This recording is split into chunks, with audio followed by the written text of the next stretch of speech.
محترم حضرت امام جعفر صادق رضی اللہ تعالیٰ 17 ربیع الاول کو 80 ہجری میں مدینہ طیبہ میں آپ کی ولادت باسعادت ہوئی۔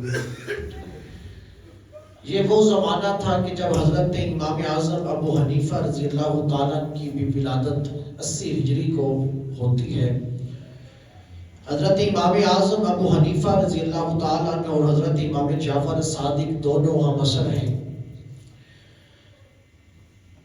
حضرت امام جعفر صادق رضی اللہ تعالیٰ عنہ نے آنکھ کھولی تو آپ پروردہ آغوش ولایت ہیں۔ ولایت جن کے گھر کی ہے، اسی گھر میں، اسی گھر کے آنگن میں آپ آنکھ کھولتے ہیں۔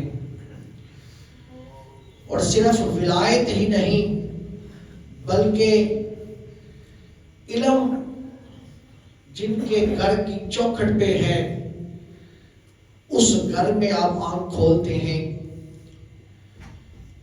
اس گھر کے چشم و چراغ ہیں جن کے بارے میں آقا و مولا صلی اللہ علیہ وسلم نے ارشاد فرمایا، انا مدینۃ العلم وعلی بابها، کہ میں علم کا پورا شہر ہوں اور علی اس کا دروازہ ہے۔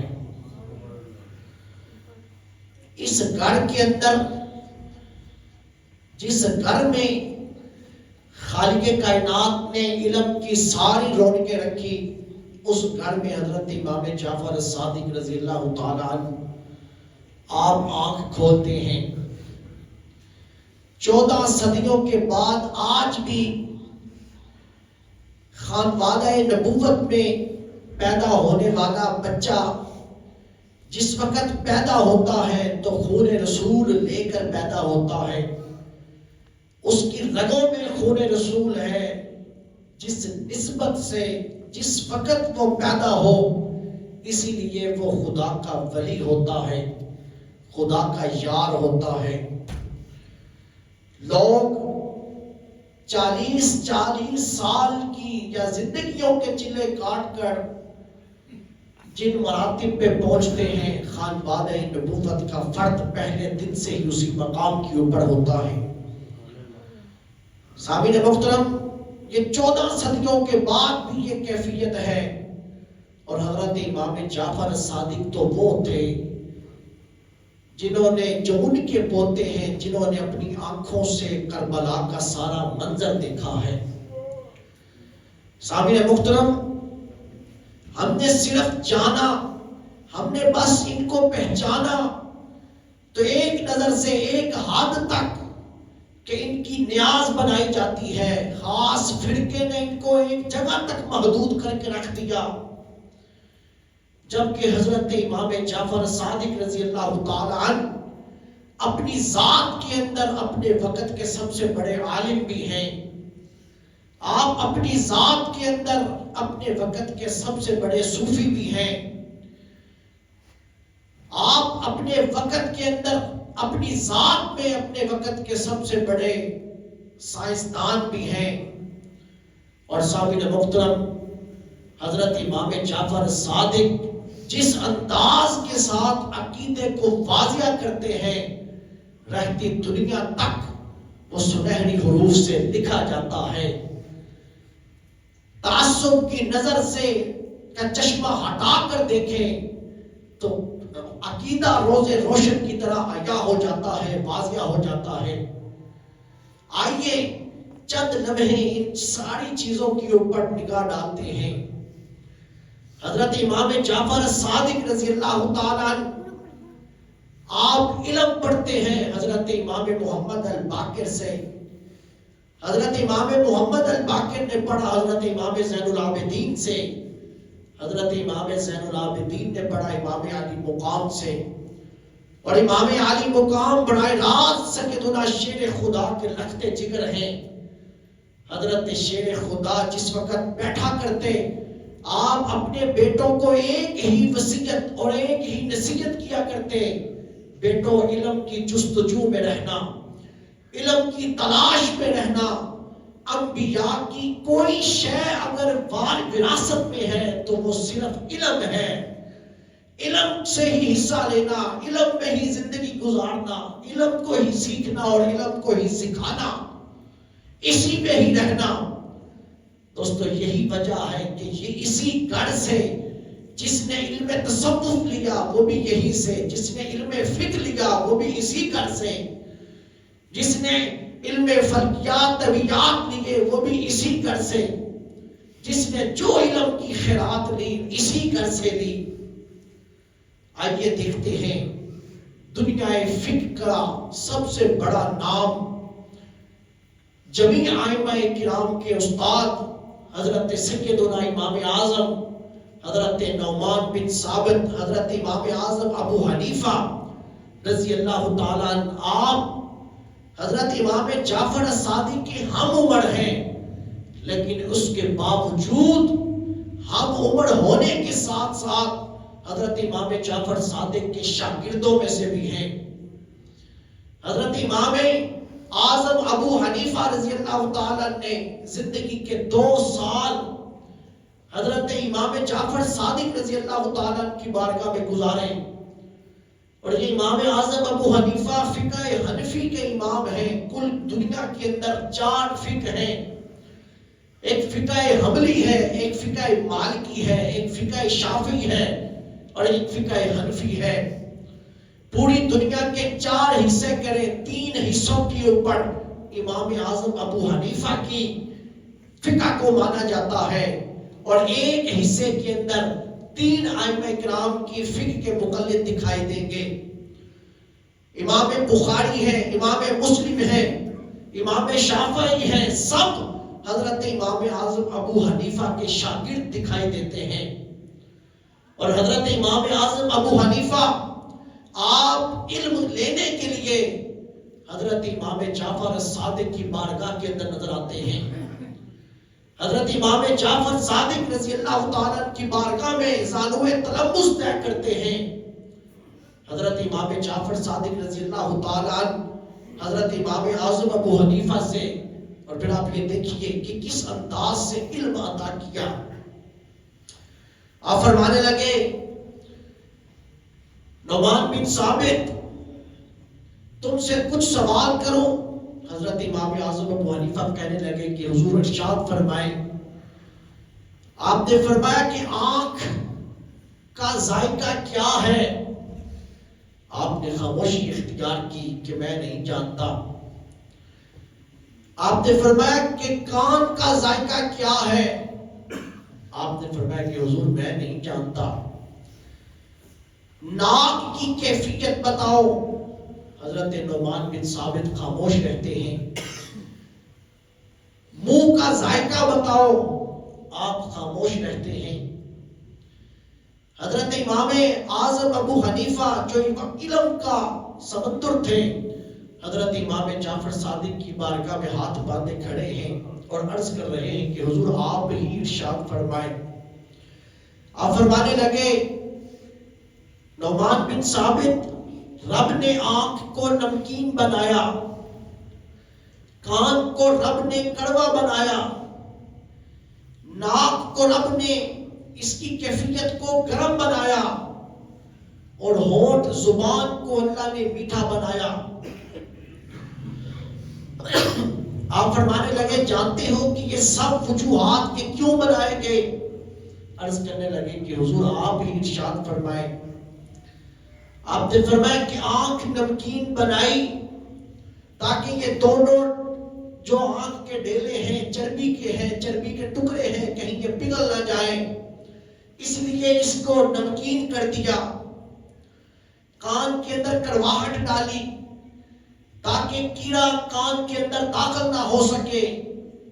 کان میں کیڑا داخل ہو تو کان کا ذائقہ اتنا کڑوا ہے کہ باہر آ جاتا ہے. ناک گرم بنایا تاکہ بدبو ناک کی حد تک رہے، دماغ کی طرف نہ چڑھے. اگر یہی ناک گرم نہ ہوتا بدبو دماغ تک جاتی، دماغ نے بدبودار ہو جانا تھا. زبان کا ذائقہ میٹھا بنایا تاکہ ہر شے کے ذائقے کو چکھ سکے اور محسوس کر سکے. لوگ تمہاری زبان کی گفتگو سے بھی متاثر ہو سکیں، اس لیے اس کے ذائقے کو میٹھا رکھا. سامعین محترم، حضرت امام اعظم ابو حنیفہ یہ کہا کرتے تھے، لوگوں زندگی کے اندر جتنے سال گزارے ہیں، اگر میری زندگی کے اندر یہ 2 سال نہ ہوتے جو میں نے امام جعفر صادق رضی اللہ تعالیٰ عنہ کی بارگاہ میں گزارے، اگر یہ 2 سال نہ ہوتے تو امام اعظم ابو حنیفہ نعمان بن ثابت کب کا ہلاک ہو چکا ہوتا. اور پھر کسی نے حضرت امام جعفر صادق سے یہ بات کہی کہ حضور، لوگ کہتے ہیں، لوگوں کا خیال یہ ہے کہ نعمان بن ثابت امام اعظم ابو حنیفہ جب مسئلہ بتاتا ہے تو اپنی عقل سے بتاتا ہے، حدیث پاک کو ایک طرف کر دیتا ہے، اپنی عقل سے مسئلہ بتاتا ہے. حضرت امام جعفر صادق کو خبر پہنچی تو آپ نے حضرت نعمان بن ثابت کو طلب فرمایا. آپ نے فرمایا، نعمان، مجھے تیرے بارے میں شکایت ملی ہے کہ تو جس وقت مسئلہ بتاتا ہے تو اپنی عقل سے بتاتا ہے، اپنی فکر سے، اپنی رائے کا استعمال کرتا ہے، حدیث طیبہ کا حوالہ یا قرآن کریم کو ایک طرف کر دیتا ہے.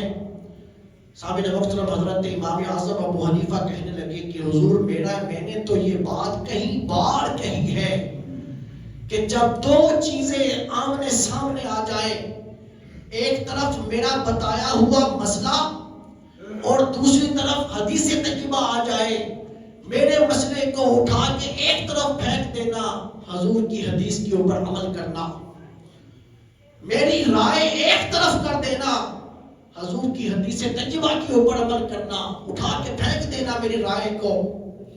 سامعین محترم، اور پھر یہ دیکھیے، لوگ یہ بات کہتے ہیں کہ یہ مسئلہ اپنی طرف سے بتایا جاتا ہے. نہیں، جو مسئلہ بتایا جاتا ہے اس کے پیچھے قرآن کی آیت کھڑی نظر آتی ہے یا پھر حضور کا فرمان کھڑا دکھائی دیتا ہے. کوئی اپنی طرف سے مسئلہ نہیں بتا سکتا، پیچھے حضور کا فرمان ہے یا رب کریم کا قرآن ہے.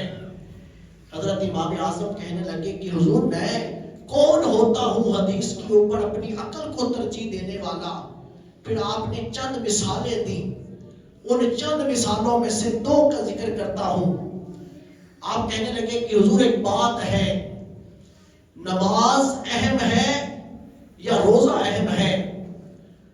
آپ نے فرمایا کہ نماز اہم ہے. فرمایا کہ عقل یہی کہتی ہے کہ نماز اہم ہے.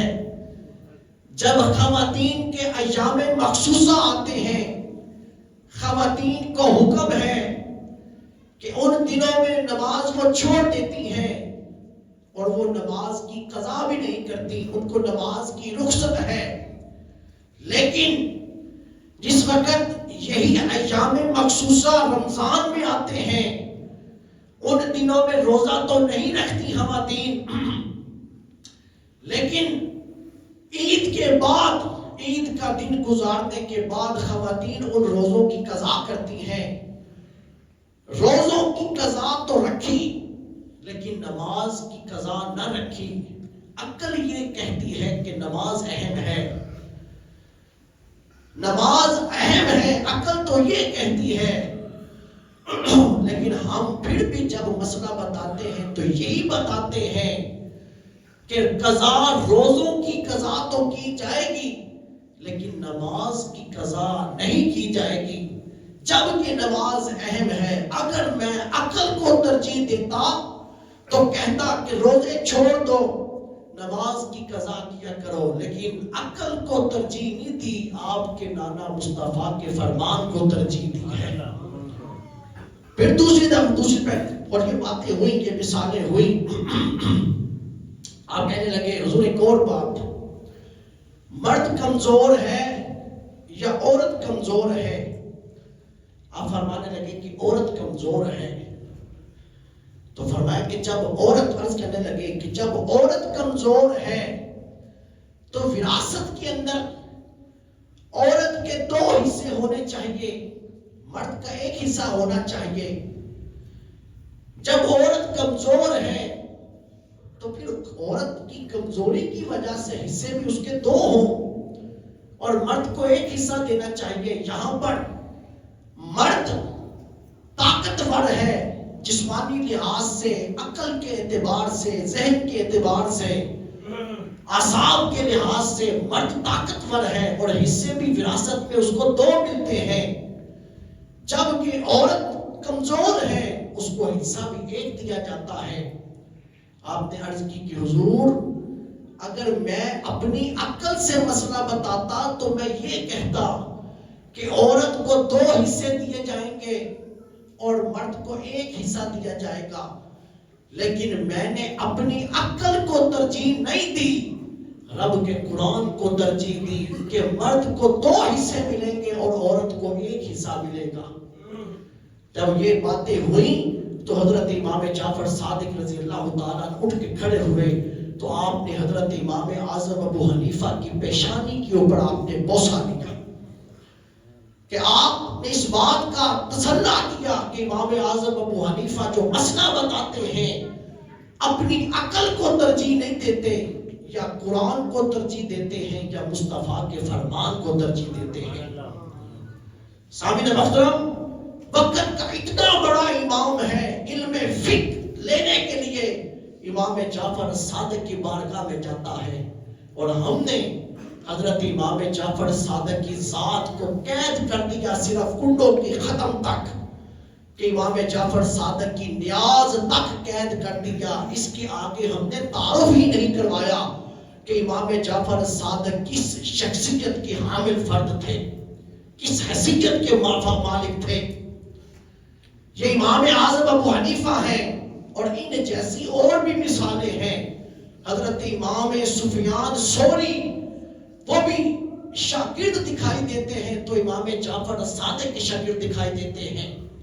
امام داؤد طائی شاگرد نظر آتے ہیں تو امام جعفر صادق کے شاگرد نظر آتے ہیں، اور یہ امام سفیان ثوری، اس اکیلے کا رتبہ سنیں، اتنا بڑا رتبہ ہے اس سفیان ثوری کا کہ سفیان ثوری کو وقت کے بادشاہ نے لکھا، سفیان فتویٰ لکھ کے دے، فتویٰ لکھ کے دیا، بادشاہ کی طبیعت کے خلاف لکھ دیا۔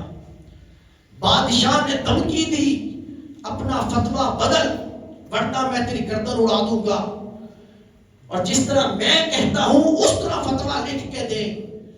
حضرت سفیان ثوری مکے میں تھے، بادشاہ طائف میں تھا، دارالخلافہ طائف میں تھا، تو کہنے لگے، لوگوں نے آ کے کہا سفیان فتویٰ بدل دے، آپ نے فتویٰ نہ بدلا تو یہ آپ کو سولی پہ لٹکا دے گا، ظالم بادشاہ ہے، سولی پہ لٹکا دے گا۔ حضرت سفیان ثوری وہاں سے اٹھے اور کعبے کی چوکھٹ پہ آئے، کعبے کی چوکھٹ مقام ملتزم پہ دونوں ہاتھ یوں رکھے اور رکھ کے کہا کہ مولا اگر وہ بادشاہ طائف سے ایک قدم بھی باہر آیا تو تیری میری یاری ختم ہو جائے گی۔ بندہ کہہ رہا ہے مولا سے، کس مقام ناز کے اوپر ہے، یاری کا کتنا مان ہے کہ بندہ کہہ رہا ہے تیری میری یاری ٹوٹ جائے گی۔ سامعین محترم، پھر دنیا نے دیکھا بادشاہ ایک قدم بھی باہر نہیں آیا تھا کہ اس دنیا سے چلا گیا۔ یہ سفیان ثوری اس رتبے کا حامل تھا، لیکن شاگرد نظر آتا ہے تو حضرت امام جعفر صادق کا شاگرد نظر آتا ہے۔ ایک دن کہنے لگے کہ حضور کلاس مکمل ہوئی تو ہمارے جیسے شاگرد نہیں تھے کہ چھٹی کا انتظار تھا، استاد نے چھٹی دی، استاد بعد میں بولتا ہے، کلاس پہلے نکل جاتی ہے۔ ہم جیسے شاگرد نہ تھے، استاد نے چھٹی دی، کلاس چلی گئی، سفیان ثوری بیٹھے رہے، کہنے لگے کہ حضور کچھ سبق اور پڑھا دیں۔ آپ نے فرمایا کہ سبق ہی تو پڑھایا ہے۔ عرض کی نہیں حضور کچھ اور بات بھی بتائیں، کچھ الگ سے کوئی بات بتائیں۔ تو آپ کہنے لگے سفیان یاد رکھنا چاہتے ہو کہ جو رب نے نعمت دی ہے وہ نعمت تیرے پاس ہمیشہ رہے تو اس کے شکر گزار رہنا، اس لیے کہ اس نے وعدہ کیا ہے لَإِن شَكَرْتُمْ لَأَزِيدَنَّكُمْ، شکر کیا کرو تمہیں اور دوں گا. چاہتے ہو نعمت تمہارے پاس ہمیشہ رہے تو شکر کیا کرو، رب اور دے گا. اور سفیان یاد رکھنا، دنیا وعدے کی خلاف ورزی کرتی ہے لیکن رب وعدے کی خلاف ورزی نہیں کرتا. رب وعدوں کی خلاف ورزی نہیں کرتا. دوسری بات آپ نے فرمایا سفیان جب دیکھو کہ اپنی جو تمہاری آمدن ہے، جو تمہاری آمدن ہے اس میں تمہارے خرچے پورے نہیں ہو رہے تو پھر اپنے پہ نگاہ ڈالنا اور رب کی بارگاہ میں استغفار کرنا، گناہوں کی معافی مانگنا. اگر گناہ آمدن میں خرچے پورے نہ ہوتے ہوں تو اس کا مطلب یہ ہے بندے کے دامن میں نیکیاں کم ہیں اور گناہ زیادہ ہیں. تو رب کی بارگاہ میں اپنے گناہوں کی معافی مانگنا، رب سے معافی مانگنا. جس وقت گناہ مٹ جائیں گے اپنی توبہ پہ قائم رہو گے، جو رب تمہیں رزق عطا کرے گا اسی میں تمہارے خرچے بھی پورا کرتا رہے گا. تمہاری انکم میں، تمہاری آمدن میں اسی طرح ہی چلتا رہے گا. پھر دوستو آپ نے فرمایا سفیان کسی وقت پریشانی آ جائے تو اس وقت پڑھا کرو لا الہ الا انت سبحانک انی کنت من الظالمین. اور پھر اس بات کا اقرار کیا کرو کہ لا قوت الا باللہ، کہ اس پریشانی سے نکالنے والی طاقت اس رب کی ہے جس سے بڑی کوئی طاقت نہیں ہے. اور پھر یہ کہنا کہ وَأُفَوِّضُ أَمْرِي إِلَى اللَّهِ، کہ مولا اپنا معاملہ تیرے سپرد کرتا ہوں. جب معاملہ خدا کے سپرد کرو گے تو وہ رب تمہیں مایوس نہیں ہونے دے گا.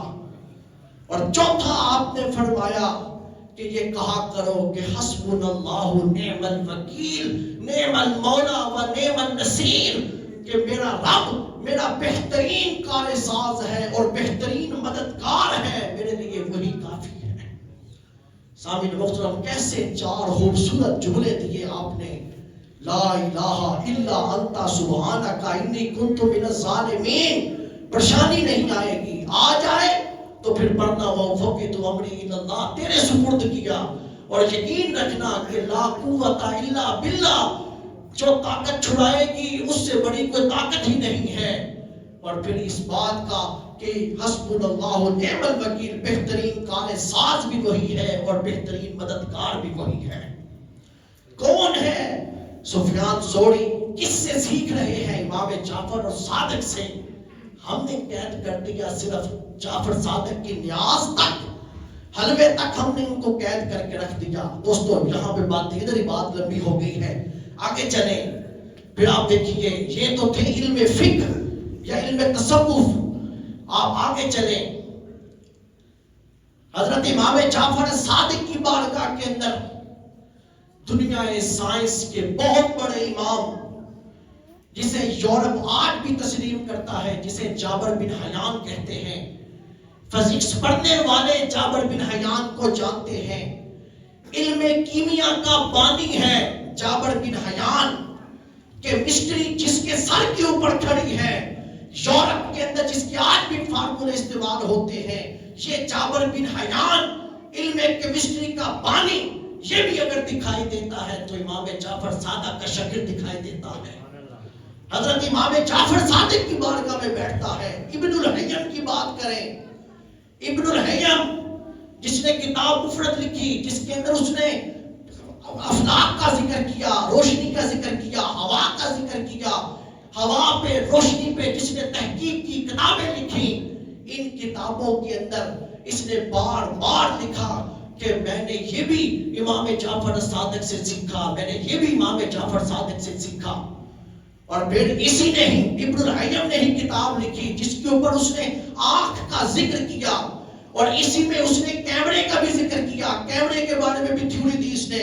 اور اسی نے ہی جو ہے وہ اسی کے متعلق آلات کا ذکر کیا. اس کتاب کے اندر امام جعفر صادق کا ذکر کرتا ہے کہ یہ بھی امام جعفر صادق سے سیکھا، یہ بھی امام جعفر صادق سے سیکھا. سائنس، دنیا سائنس کے امام دکھائی دیتے ہیں تو امام جعفر صادق کی بارگاہ میں دکھائی دیتے ہیں. اور ہم کہاں قید کرتے ہیں؟ صرف اور صرف یہاں تک ہی کہ ہم نے مضمونوں کا ختم دلایا، اتنا ہی پہچانا ہم نے. اور اگر آگے چلیں، اگر آگے چلتے ہیں تصوف کی بات کریں، حضرت امام جعفر صادق تصوف کے بھی بہت بڑے امام نظر آتے ہیں.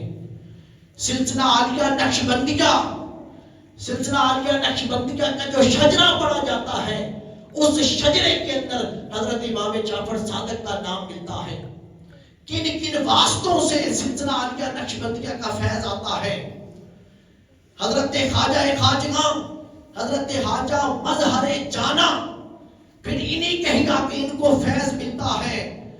آگے حضرت خواجہ مجدد الفسانی رضی اللہ تعالیٰ عنہ کو، حضرت مجدد الفسانی کو فیض ملا حضرت خواجہ باقی باللہ سے. حضرت خواجہ باقی باللہ کے ساتھ چلتے ہوئے آگے نام حضرت خواجہ بہاؤالدین نقشبند رحمہ اللہ تعالی، اور پھر حضرت خواجہ بہاؤالدین نقشبند کا سلسلہ شجرہ آگے چلتے چلے تو بات جاتی ہے حضرت امام ابو الحسن الخرقانی کی بارگاہ میں. امام ابو الحسن الخرقانی کو فیض ملتا ہے حضرت بایزید بسطامی سے، اور حضرت بایزید بسطامی کو فیض ملا حضرت امام جعفر صادق سے. حضرت بایزید بسطامی فیض لیتے ہیں حضرت امام جعفر صادق سے، اور حضرت امام جعفر صادق فیض لیتے ہیں حضرت قاسم سے. حضرت قاسم حضرت سیدنا صدیق اکبر کے پوتے ہیں، اور حضرت قاسم نے فیض لیا حضرت سلیمان فارسی سے، اور حضرت سلیمان فارسی نے فیض لیا حضرت سیدنا صدیق اکبر سے، اور حضرت صدیق اکبر پھر وہ ہیں جو کملی والے کی بارگاہ میں بیٹھنے والے ہیں. یہ دنیا ایک تصوف کا امام ہے جسے امام جعفر صادق کہتے ہیں. سلسلہ عالیہ نقشبندیہ کے ساتھی جب اپنا شجرہ پڑھتے ہیں تو امام جعفر صادق کا ان کا سلسلہ پہنچتا ہے. اور اگر آخر پہ، بالکل آخر پہ اگر میں بات کروں عقیدے کی، اگر حضرت امام جعفر صادق سے عقیدہ دیکھیں تو ہم سنیوں کا عقیدہ بھی واضح ہو جاتا ہے حضرت امام جعفر صادق پہ آ کے. حضرت حضور شیخ الاسلام والمسلمین حضرت خواجہ محمد قمر الدین سیالوی رضی اللہ تعالیٰ نے کتاب لکھی مذہب شیعہ. اس کے اندر شیعوں کی کتاب کے حوالے سے، کشف الغمہ کے حوالے سے آپ نے یہ واقعہ نقل کیا. لوگ افسوس ہوتا ہے کہ جو حضرت امام جعفر صادق کی نیاز بناتے ہیں حضرت سیدنا صدیق اکبر اور فاروق اعظم کے بارے میں نہ جانے کیسے کیسے نازیبہ کلمات کہتے ہیں، اور فقہ جعفریہ نام فقہ جعفریہ رکھتے ہیں، لیکن حرکتیں کس طرح کی کرتے ہیں. جبکہ آئیے کشف الغمہ انہی کی کتاب ہے. حضور شیخ الاسلام والمسلمین نے مذہب شیعہ میں اس کو لکھا. آپ فرماتے ہیں کہ حضرت امام جعفر صادق کی جو تلوار تھی، اس تلوار کا جو دستہ تھا اس کے اوپر چاندی لگی تھی. کسی نے پوچھا کہ حضور چاندی کے دستے، تلوار کے دستے کے اوپر چاندی لگانا جائز ہے؟ تو حضرت امام جعفر صادق نے جواب دیا کہ ہاں جائز ہے، اس لیے کہ حضرت ابو بکر الصدیق کی تلوار کے دستے کے اوپر چاندی لگی ہوئی تھی. یہ دلیل تھی اس بات کی کہ حضرت ابو بکر کی تلوار کے دستے کے اوپر چاندی لگی تھی، اس لیے تلوار کے دستے کے اوپر چاندی لگانا جائز ہے. لیکن جس وقت آپ نے کہا کہ حضرت ابو بکر صدیق کے دستے کے اوپر لگی تھی، وہ کہنے لگا کہ حضور آپ بھی ابو بکر کو صدیق مانتے ہیں؟ آپ کا چہرہ متغیر ہو گیا، رنگ سرخ ہو گیا، اٹھ کے کھڑے ہو گئے، کہنے لگے سنو اس بات کو، جو ابو بکر کو صدیق نہیں مانتا دنیا کا سب سے بڑا وہی جھوٹا انسان ہے. میں ابو بکر کو صدیق مانتا ہوں، صدیق مانتا ہوں، صدیق مانتا ہوں. جو ابو بکر کو صدیق نہ مانے دنیا کا سب سے بڑا کذاب انسان ہے، جھوٹا انسان ہے سب سے بڑا. اور پھر میرے دوستوں دیکھیے حضرت امام جعفر صادق رضی اللہ تعالیٰ کا یہ عقیدہ تھا جو ہم لوگوں کے لیے واضح ہو جاتا ہے، اور ہمیں فخر ہے اس بات کے اوپر کہ ہم سنی جب جہاں حضرت امام جعفر صادق کے جوتے سیدھا کرنا اپنا ایمان سمجھتے ہیں، حضرت صدیق اکبر کی محبت بھی خدا نے ہمارے سینوں کو عطا کی ہے۔ پھر دیکھیے آپ، حضرت امام جعفر صادق کہا کرتے تھے کہ لوگوں، میں 2 واسطوں سے حضرت ابو بکر کا بیٹا ہوں، میں 2 واسطوں سے حضرت صدیق اکبر کا بیٹا ہوں۔ پوچھا گیا کہ حضور کیسے؟ تو سامعین محترم آپ نے فرمایا کہ میں ابو بکر کا پوتا بھی لگتا ہوں اور میں ابو بکر کا نواسا بھی لگتا ہوں۔ دونوں اعتبار سے حضرت امام جعفر صادق آپ پوتے بھی ہیں ابو بکر کے اور آپ نواسے بھی ہیں، اور کشف الغمہ میں لکھا ہے کوئی شیعہ اس کا انکار بھی نہیں کر سکتا۔ کس طرح پوتے کس طرح ہیں؟ پوتے اس طرح ہیں کہ حضرت سیدنا دوترے نواسے اس طرح ہیں کہ حضرت جعفر صادق رضی اللہ تعالیٰ عنہ، آپ کی والدہ کا نام ہے حضرت ام فڑوا، حضرت ام فڑوا کے والد ہیں حضرت قاسم، اور حضرت قاسم کے والد کا نام ہے محمد، اور حضرت محمد کے والد کا نام ہے حضرت ابو بکر۔ سجرا جا ملا حضرت ابو بکر سے۔ اور دوسری طرف آ جائیں، نواسے کے اعتبار سے آ جائیں، حضرت سیدنا امام جعفر الصادق رضی اللہ تعالیٰ عنہ، آپ حضرت اسما بنت ابو بکر، حضرت سیدنا صدیق اکبر کی 2 رخت جگر جو آپ کے وقت وصال حیات تھی، حضرت سیدہ عائشہ اور دوسری حضرت اسما بنت ابی بکر، حضرت اسما بنت ابی بکر کی آپ بیٹے ہیں، حضرت اسما بنت ابی بکر کی آپ جو ہے وہ بیٹوں میں آتے ہیں۔ اس اعتبار سے حضرت سیدنا امام جعفر الصادق رضی اللہ تعالیٰ عنہ ادھر حضرت اسما بنت ابی بکر سے ہوتے ہوئے آپ حضرت ابو بکر کے دوتے لگتے ہیں، یہاں آپ محمد اور پھر قاسم اور پھر ام فڑوا سے ہوتے ہوئے آپ حضرت ابو بکر کے دادا لگتے ہیں۔ سامعین محترم، میں پوچھتا ہوں کشف الغمہ کی یہ عبارتیں کیوں یاد نہیں آتی؟ حضرت امام جعفر الصادق کے اوپر آ کے ہم سنیت کا عقیدہ واضح ہو جاتا ہے کہ ہم ہی وہ لوگ ہیں جو حضرت سیدنا امام جعفر الصادق کے جوتے سیدھے کرنا، خاندان نبوت کے ایک ایک فرد کے جوتے سیدھا کرنا بھی اپنا ایمان سمجھتے ہیں، اور حضرت صدیق اکبر، حضرت فاروق اعظم کی محبت اللہ نے بخشی ہے تو ہم سنیوں کے سینوں کو عطا کی ہے۔ اور میرے دوستوں یہ یاد رکھیے، یہاں پر بھی یہ یاد رکھیں کہ 15 رجب المرجب کو حضرت امام جعفر صادق کی نیاز مناتے ہیں۔ امام 22 رجب المرجب کو میں گفتگو ختم کروں، حضرت امام جعفر صادق کی نیاز 22 رجب المرجب نہیں ہے، حضرت امام جعفر صادق کی نیاز آپ 15 رجب المرجب ہے۔ سن 15 رجب المرجب تھی، 148 ہجری تھی، مدینہ طیبہ ہے۔ حضرت امام جعفر صادق کو کسی بدبخت نے زہر دیا، اسی سے ہی حضرت امام جعفر صادق جام شہادت نوش کر جاتے ہیں۔ مدینہ طیبہ میں آپ کی شہادت ہوئی، جنت البقیع میں آپ کا مزار بنایا گیا۔ حضرت سیدہ کائنات کے ساتھ مزار ہے، حضرت امام حسن کا، امام حسن کے ساتھ مزار ہے، حضرت امام زین العابدین کا، امام زین العابدین کے ساتھ مزار ہے، حضرت امام باقر کا، اور حضرت امام باقر کے بالکل ساتھ مزار ہے حضرت سیدنا امام جعفر صادق کا۔ جس وقت سیدہ کائنات کی بارگاہ میں کھڑے ہو کے سلام عرض کرتے ہیں، وہیں پر ہی ان ائمہ اکرام کی بارگاہ میں بھی سلام عرض کیا جاتا ہے۔ جنت البقیع کے اندر امام جعفر صادق تک ائمہ اکرام حضرت سیدہ کائنات کے قدموں کے اندر ہیں۔ سامعین محترم، وہ 15 رجب المرجب تھی، 22 رجب المرجب نہ تھی۔